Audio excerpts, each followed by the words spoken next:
In this video, we'll answer a quick LEED test style question about EV readiness.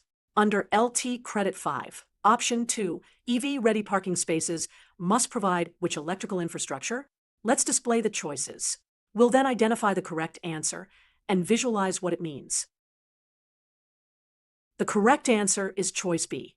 Let's break it down. EV-ready spaces must provide a full circuit installation with 208 to 240 volts, 40 amp panel capacity, and a conduit with wiring terminating in a junction box or charging outlet.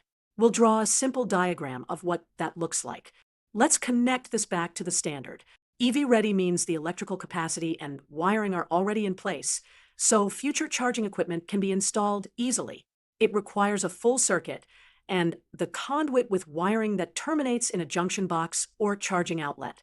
An important note, EV-ready spaces cannot be double counted as option 1 EVSE-installed spaces.